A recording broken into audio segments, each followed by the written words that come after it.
Hi friends, welcome to our channel. இன்றைக்கி நம்ம mutton குழம்பு எப்படி செய்கிறதுன்னு தான் பார்க்க போகிறோம். இது ரொம்ப எளிமையானது, டக்குன்னு செஞ்சிடலாம். இந்த முறை நீங்கள் ஃபஸ்ட்டு மட்டன் குழம்பு ட்ரை பண்ணுறீங்கன்னா இந்த மாதிரி செஞ்சு பாருங்கள், ரொம்ப ஈஸியாக இருக்கும். வாங்க எப்படி செய்கிறதுன்னு பார்க்கலாம். இப்போ அடுப்பில் ஒரு குக்கர் வச்சுக்கலாம். குக்கர் நல்லா ஹீட் ஆனோடனே நம்ம ஆயில் ஊற்றிக்கலாம். ஆயில் கொஞ்சம் நம்ம கூடவே விட்டுக்கலாம். இப்போ இதுக்கு தேவையான பட்டை, இலை, அன்னாசிப்பூ இதெல்லாம் சேர்த்துக்கலாம். சேர்த்துட்டு நல்லா பொரியிற மாதிரி பார்த்துக்கலாம். இப்போ இது கூட 2 ஸ்பூன் சோம்பு சேர்த்துக்கலாம். சோம்பு நல்லா பொரிஞ்ச உடனே சின்ன வெங்காயம் கட் பண்ணி வச்சுருக்கேன், அதையும் இது கூட சேர்த்துக்கலாம்.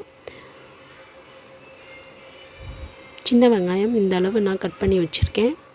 இது போல் நான் ஒரு 1 kg மட்டனுக்கு தேவையான வெங்காயம் தான் சேர்த்துட்ருக்கேன். இதுக்கு மட்டன் குழம்புக்கு சின்ன வெங்காயம் சேர்க்கும்போது இன்னும் கொஞ்சம் டேஸ்ட்டு நம்மளுக்கு கூடுதலாக இருக்கும். இப்போ இதையும் நல்லா பொன்னிறமாக வர்ற வரைக்கும் நம்ம வதக்கி விட்டுக்கலாம். இது வதங்கின பின்னாடி இதுக்கு தேவையான இஞ்சி பூண்டு பேஸ்ட்டு சேர்த்துக்கலாம். இந்த அளவு நான் இஞ்சி பூண்டு பேஸ்ட்டு சேர்த்துக்கிறேன்.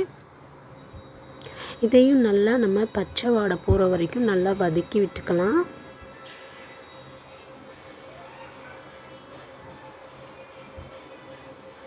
நல்லா கீழே உட்காராத அளவுக்கு நல்லா நம்ம அதை வதக்கி விட்டுறலாம். இப்போ இது நல்லா வதங்கிருச்சு.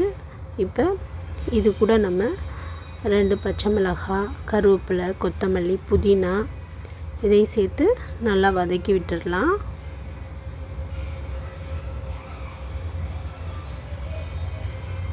இதுவும் நல்லா வதக்கின பின்னாடி இப்போ நம்ம தக்காளி சேர்க்க போகிறோம். நான் தக்காளி நல்ல பெரிய தக்காளி, ஒரு தக்காளி எடுத்து நறுக்கி வச்சுருக்கேன். அதையும் இது கூட நம்ம சேர்த்து வதக்கி விட்டுறலாம். தக்காளிலாம் நல்லா மசிகிற அளவுக்கு நம்ம வதக்கி விட்டுக்கிறலாம். இப்போ நல்லா மசிஞ்சு வந்துடுச்சு. இப்போ இது கூட 2 ஸ்பூன் மிளகாய்த்தூள், ஒரு 3 ஸ்பூன் மல்லித்தூள், ரெட் சில்லி மிளகாய்த்தூள் 1 ஸ்பூன், கரம் மசாலா 1 ஸ்பூன், இது எல்லாத்தையும் நம்ம இது கூட சேர்த்துக்கிறலாம். இந்த பொடியெல்லாம் நல்லா வதக்கி விட்டுறலாம்.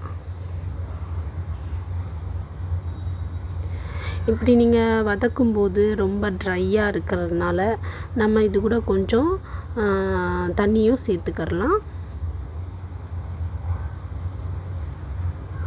தண்ணி சேர்த்துட்டு நல்லா வதக்கி விட்டுறலாம். அந்த பொடியில் உள்ள பச்சை வாடை போகிற வரைக்கும் வதக்கிக்கலாம். இப்போ இதுக்கு தேவையான மசாலாவை நம்ம அரைச்சிக்கிறலாம். கிராம்பு, 1 கிராம்பு, அன்னாசிப்பூ, கல்பாசி, ஒரு பட்டை இந்த அளவு எடுத்துட்டு 1 ஸ்பூன் சோம்பு, 1 ஸ்பூன் சீரகம் எடுத்துக்கலாம். அப்புறம் நம்மளுக்கு தேவையான அளவு கொஞ்சம் தேங்காயும் எடுத்துக்கலாம். நான் இந்த அளவு தேங்காய் எடுத்துக்கிட்டேன். இப்போ இதை நல்லா பேஸ்ட் மாதிரி நம்ம அரைச்சி எடுத்துக்கலாம். இந்த மாதிரி நான் பேஸ்ட் மாதிரி அரைச்சி எடுத்தாச்சு. இப்போ இந்த கலவையையும் நம்ம அது கூட சேர்த்துக்கலாம். இது கூட சேர்த்துட்டு இதையும் நல்லா நம்ம வதக்கி விட்டுறலாம்.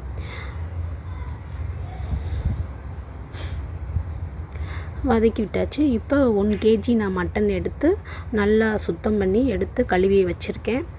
இதை நம்ம அது கூட நம்ம சேர்த்துக்கலாம். சேர்த்துட்டு இதையும் நல்லா வதக்கி விட்டுறலாம். அந்த மசாலாலாம் அந்த மட்டனில் படுற மாதிரி நம்ம வதக்கி விட்டுக்கலாம். மட்டன் எப்போவுமே நம்ம வாங்கும்போது கொஞ்சம் எலும்பும் கறியும் சேர்த்து வாங்கினா குழம்பு இன்னும் கொஞ்சம் நம்மளுக்கு டேஸ்ட்டாக இருக்கும். வெறும் கறி போட்டு குழம்பு செய்கிறத விட எலும்போடு சேர்த்து நீங்கள் செய்யும்போது இன்னும் டேஸ்ட்டு அதிகமாக இருக்கும்.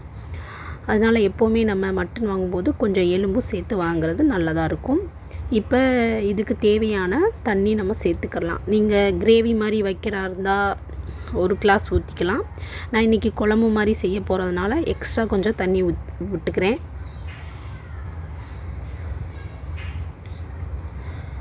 இப்போ இதுக்கு தேவையான அளவு உப்பும் சேர்த்துக்கலாம். நம்ம